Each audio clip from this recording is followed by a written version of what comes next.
শ্ৰদ্ধাৰ অসমবাসী ৰাইজ, যোৱা দুদিনত অসমৰ কেইবাটাও ছাত্ৰ সংগঠন আৰু জাতীয় সংগঠনৰ নেতৃত্বই এই বহাগতে পাতিব লাগিব বুলি কৈ জাতিটোৰ ওপৰত অহা ভাবুকি, জাতিটোৰ অস্তিত্বৰ সংকট, জাতিটোৰ ওপৰত হোৱা সাংস্কৃতিক আগ্ৰাসন, ৰাজনৈতিক আগ্ৰাসন, অৰ্থনৈতিক আগ্ৰাসন, ব্যৱসায়িক আগ্ৰাসন আৰু সামাজিক আগ্ৰাসনৰ কথা পাতিলে আৰু সেই সকলোবোৰ কথা সঁচা আৰু সত্য।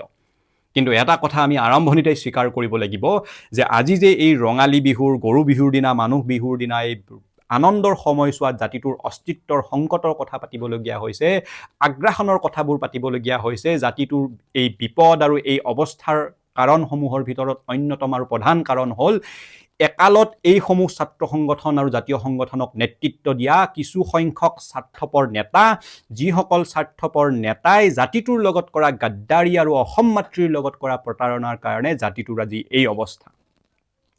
দ্বিতীয়তে এটা কথা ক'ব লাগিব যে কেৱল মাত্ৰ বহাগ মাহতেই জাতীয় সংগঠনসমূহৰ নেতৃত্বই মাইকৰ সন্মুখত ফিল্ডত থিয় হৈ জাতিটোৰ অস্তিত্বৰ সংকটৰ কথা পাতিলে আৰু বাকী 11টা মাহে সেইগৰাকী মুখ্যমন্ত্ৰীৰ প্ৰশংসাত পঞ্চমুখ হৈ থাকিলে, যিগৰাকী মুখ্যমন্ত্ৰী অসমত বহিৰাগতক দলিচা পাৰি দিয়া মূল মানুহ, যিগৰাকী মুখ্যমন্ত্ৰীয়ে বহিৰাগত আৰু অনা অসমীয়াৰ ৰাজনৈতিক অধিকাৰ, ৰাজনৈতিক প্ৰতিনিধিত্ব অসমত প্ৰতিষ্ঠা কৰাৰ কাৰণে মূল দায়ী ব্যক্তি, সেইগৰাকী মুখ্যমন্ত্ৰীৰ প্ৰশংসাত তেওঁলোক ব্যস্ত থকা দেখিবলৈ পোৱা যায়।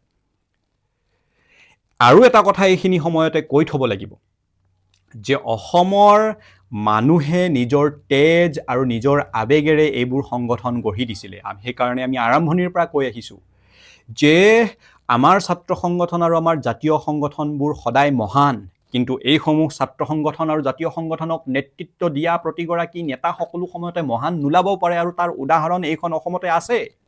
এইসমূহ সংগঠনৰ পৰা ওলাই যোৱাই কিছু সংখ্যক প্ৰতাৰক আৰু স্বাৰ্থপৰ নেতাৰ কাৰণে জাতিটোৰ আজি এই অৱস্থা।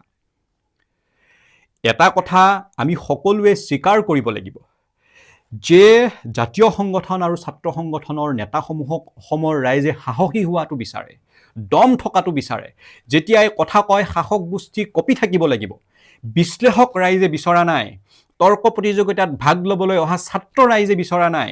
যদি বিশ্লেষক হ'বলৈ আছে তেনেহ'লে বিভিন্ন ক্ষেত্ৰ আছে, কিন্তু যিহেতু আমাৰ এই মহান ছাত্ৰ সংগঠন আৰু জাতীয় সংগঠনৰ নেতৃত্বৰ নিচিনা গুৰু দায়িত্বত নেতাৰ আসনত বহুৱাইছে, তেতিয়া জাতিটোৰ কাৰণে জাতীয় দায়িত্ব বহুখিনি বৃদ্ধি পায় আৰু সেই জাতীয় দায়িত্ব অনুধাৱন কৰি দম থকা কথা ক'ব লাগে, সাহস থকা কথা ক'ব লাগে, যিবোৰ কথাত চৰকাৰ ভয়ত কম্পমান হৈ থাকে। আৰু এনে কৰা হ'লে যেতিয়া সমষ্টি পুনৰ নিৰ্ধাৰণ হৈছিলে, তেতিয়া এটা বিশেষ সম্প্ৰদায়ৰ মানুহৰ ৰাজনৈতিক প্ৰতিনিধিত্ব কমি যোৱাৰ কাৰণে এইসকল ছাত্ৰ নেতাই, এইসকল জাতীয় সংগঠনৰ নেতাই চৰকাৰক প্ৰশংসা কৰিছিলে, কিন্তু একে সময়তে আহোম জনগোষ্ঠীকে ধৰি অসমীয়া মুছলমান সকলোকে ধৰি অসমৰ বিভিন্ন খিলঞ্জীয়া জাতি জনগোষ্ঠীৰ, কোচ ৰাজবংশীসকলকে ধৰি বিভিন্ন থলুৱা জাতি জনগোষ্ঠীৰ যেতিয়া ৰাজনৈতিক প্ৰতিনিধিত্ব কমি গৈছিলে, তেতিয়া এইসকল নেতা মৌন আছিলে। এইসকল নেতাই সেই সময়ত মাত দিয়া হ'লে আজি মধ্য গুৱাহাটী সমষ্টিৰ এইটো অৱস্থা নহ'লহেঁতেন। গতিকে এই বহাগত ক'বলৈ বহু কথাই আছে। 11টা মাহে চৰকাৰৰ প্ৰশংসাত ব্যস্ত থাকি আৰু এটা কথা, চৰকাৰৰ প্ৰশংসা কৰিবলৈতো তেওঁলোকৰ জনসংযোগ বিভাগ আছে, প্ৰচাৰ বিভাগ আছে, তেওঁলোকে ৰাইজৰে শ শ কোটি টকা খৰচ কৰে চৰকাৰৰ ভাল কামবোৰ তেওঁলোকে প্ৰচাৰ কৰিবলৈ। তাত আমাৰ জাতীয় সংগঠন আৰু ছাত্ৰ সংগঠনৰ নেতাৰ প্ৰয়োজন নাই, কিন্তু নিজৰ ব্যক্তিগত স্বাৰ্থৰ কাৰণে, নিজৰ ভৱিষ্যতৰ ৰাজনৈতিক লাভালাভৰ কাৰণে 11টা মাহে চৰকাৰৰ লগত মিলি থাকিব, স্পোক পাৰ্চনৰ নিচিনা কথা ক'ব আৰু বহাগত আহি বহাগতে পাতিব লাগিব বুলি কৈ জাতীয় সংকটৰ কথাবোৰ ক'ব। এইবোৰ ক'লে কেৱল সংকটৰ কথাবোৰে কোৱা হৈ থাকিব, কেতিয়াও সমাধান নোলাব। আৰু যদি এনেধৰণে চলি থাকে তেনেহ'লে অনাগত সময়ত যিবোৰ নেতৃত্বত আহিব তেওঁলোকে এই সংকটৰ কথা ক'বলৈও সুযোগ নাপাব। সেইটো দিশত গৈ আছে। গতিকে সময় থাকোঁতে আমি কি বাৰ্তা দিবলৈ ওলাইছোঁ সেইবোৰ বাৰ্তা বুজাসকলে বুজিছে। সময় থাকোঁতে নিজৰ ব্যক্তিগত স্বাৰ্থ পৰিহাৰ কৰি যিবোৰ কাম কাজ ৰাইজে বেয়া পাইছে সেইবোৰ অলপ কমাই দি জাতিটোৰ জাতীয় দায়িত্ব অনুধাৱন কৰি বল থকা, সাহস থকা আৰু দম থকা কথা কোৱা উচিত। প্ৰতিবাদী সত্তাটো আকৌ ধাৰণ কৰা উচিত। অসমীয়া মানুহৰ ৰাজনৈতিক অধিকাৰ, সামাজিক অধিকাৰ, অৰ্থনৈতিক অধিকাৰ, ব্যৱসায়িক অধিকাৰ কাঢ়ি আনিবলৈ প্ৰতিবাদী সত্তাত বাহিৰে বেলেগ উপায় নাই। বিশ্লেষকৰ ৰূপত যদি কথা কোৱা হয় যে এইটো অনুচিত, সেইটো উচিত, আমি এইটো ভাল পোৱা নাই, আমি সেইটোত লক্ষ্য ৰাখিম, যদি লক্ষ্যই ৰাখিবলৈ আছে, যদি উচিত আৰু অনুচিত বুলি ক'বলৈ আছে, তেনেহ'লে কিবা বেলেগ বেলেগ ক্ষেত্ৰত জড়িত হৈ এই সংগঠনৰ নেতৃত্বৰ দায়িত্ব এৰি দিয়ক। কাৰণ মানুহে তেজ দি আবেগেৰে এইসমূহ সংগঠন গঢ়ি দিছিলে। যদি বিশ্লেষকৰ ভূমিকা পালন কৰিবলৈ আছে, যদি ইণ্টেলেকচুৱেল বুদ্ধিজীৱী সদৃশ কথা ক'বলৈ আছে, তেনেহ'লে বেলেগ বেলেগ ক্ষেত্ৰত গৈ সোমাই থাকক। প্ৰতিবাদী সাহসী ল'ৰাক নেতৃত্ব দিয়ক, যি ল'ৰাই, যি নেতাই কথা ক'লে চৰকাৰ ভয়ত কম্পমান হৈ থাকিব আৰু জাতিটোৰ বিৰুদ্ধে তেওঁলোকে সিদ্ধান্তবোৰ গ্ৰহণ কৰিবলৈ টান পাব আৰু সাহস নকৰিব। তেনেধৰণৰ নেতৃত্ব অসমৰ মানুহে বিচাৰে। 11টা মাহে মিলিজুলি থাকি বিভিন্ন সময়ত প্ৰশংসা কৰি, ইটো কৰি সিটো কৰি, ৰাইজৰ ৰোষত পৰি ৰঙালী বিহুৰ সময়ছোৱাত আহি জাতিটোৰ সংকটৰ কথা ক'ব আৰু সেই কথাত কেৱল মাত্ৰ তৰ্ক প্ৰতিযোগিতাত ভাগ ল'বলৈ অহা ছাত্ৰৰ নিচিনা কথা ক'ব। কোনো ধৰণৰ সাহস নাই, কোনো ধৰণৰ দম নাই, কোনো ধৰণৰ চৰকাৰক প্ৰত্যাহ্বান নাই যে আপোনালোকে খবৰদাৰ জাতিটোৰ ক্ষতি হোৱা কাম কাজ কৰিব নোৱাৰিব। এনেধৰণৰ কোনো ধৰণৰ প্ৰতিবাদী আৱাজ ভিতৰৰ পৰা নোলায়। ক'ত আপোনালোকে বিষ্ণু ৰাভাৰ কথা কোৱাৰ নৈতিক অধিকাৰ আছে? গতিকে এই কথাবোৰ অলপ অনুধাৱন কৰি জাতিটোৰ যি জাতীয় দায়িত্ব এই সংগঠন, এই ছাত্ৰ সংগঠন, এই জাতীয় সংগঠনৰ নেতাসকলে পাইছে, সেইবোৰ লৈ আগুৱাই যাওক।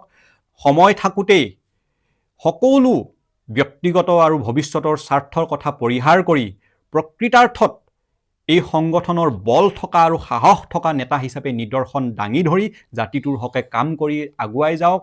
কম্প্ৰমাইজ কৰা, আপোচ কৰা, ইটো লাভ লোৱা, সিটো লাভ লোৱা, আজি প্ৰশংসা কৰা, কালি বাইট দিয়া, এইবোৰ বন্ধ কৰক। প্ৰকৃতাৰ্থত জাতিটোৰ হকে কাম কৰিবলৈ চেষ্টা কৰক আৰু অসমীয়া মানুহে তেজ আৰু আবেগেৰে গঢ় দিয়া এই জাতীয় সংগঠন, এই ছাত্ৰ সংগঠনবোৰৰ মান ৰাখক। এই ছাত্ৰ সংগঠন আৰু এই জাতীয় সংগঠনবোৰক ভৱিষ্যতৰ আমাৰ উত্তৰ প্ৰজন্মৰ কাৰণে দুৰ্বল কৰি থৈ নাযাব।